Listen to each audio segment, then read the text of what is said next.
ဒီနေ့ကျွန်တော်ရေမွေးလုံးနီးလေးတင်ပြပေးသွားမှာပေါ့နော်ဟိုလွယ်ကူရိုးချင်းနဲ့နီးနဲ့ပဲလောက်ပြပေးသွားမှာပါဟိုလွယ်တကူလောက်လို့ရမယ်နီးလေးပေါ့နော်လွယ်လေးပါတိတူကြော်သွားမတိတူဖော်စားပေါ့နော်ကဲလက်ကြည့်လိုက်ရအောင်ကွာလိုရမယ့်ပစ္စည်းလေးကတော့ဘူးပေါ့နော်ထဲမဲ့ဘူးပြီးတော့အမွှေးရည်ပေါ့နော်ကိုကြိုက်နေတဲ့ရအမွှေးရည်ကိုထည့်လို့ရပါတယ်ကျွန်တော်ကတော့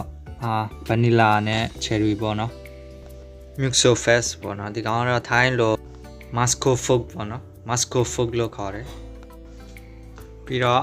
alcohol ပေါ့နော် alcohol မပါမဖြစ်ပါရေမွေးသုံးမယ်ဆိုရင်တော့ alcohol ပါမယ်ဒီကောင်ကြတော့ဒီကောင် DPG ပေါ့နော်အတူကောင် DPG ပါထိုင်းလို dipropylene လို့ခေါ်ပါနော် dipropylene ပေါ့နော်ပြီးတော့တတ်စင်ထားတဲ့ရေပေါ့နော်ဒါတွေအားလုံးရှိပြီဆိုတာဒါ beginner တွေအတွက်ပေါ့နော်အခြေခံလေးစလုပ်လို့ရပါတယ်ကျွန်တော်ကတော့ဆေးတို့အသုံးနေပေါ့နော်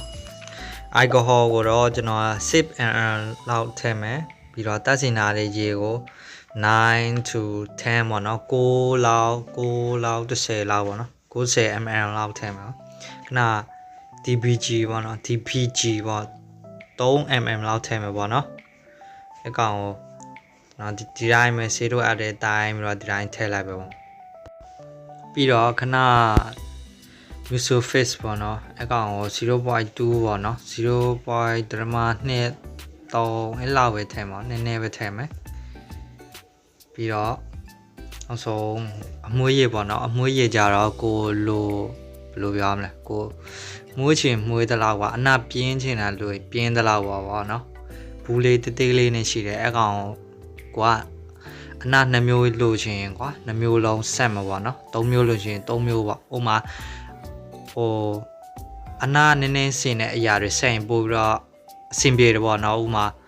ဟို lemon glass နဲ့တမယာအနာလိုမျိုးcherry နဲ့ vanilla အနာလိုမျိုးဥမာငပြောသီးနဲ့ vanilla ဥမာတွဲဖက်လို့ရမယ်အနာဆိုမိုက်တယ်ကျွန်တော်ကတော့ဒီနေ့cherry နဲ့ vanilla ပေါ့နော်အနာတွေရတော့ပေါင်းစုံရှိတယ်ဗျာအနာတွေတစ်ခေါက်ရွက်နာတို့တစ်သားနာတို့အဲ့လိုရမလဲအရွက်နာတို့စော်များကို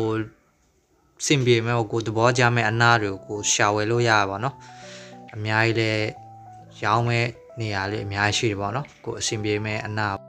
ပြီးရင်ရှိုက်ပဲပေါ့နော်ရော်မန်မှွေပေးလိုက်မယ်ဒါဆိုရင်တော့ဘယ်လိုပြောမလဲအိမ်တွင်းသုံးရေမွေးလောက်တော့ရရပေါ့နော်အနာလေးကလေးမွေးနာပဲကျွန်တော်3တလောက်တော့9နာရီ6နာရီတော့အနာပြင်းပါတယ်ပေါ့နော်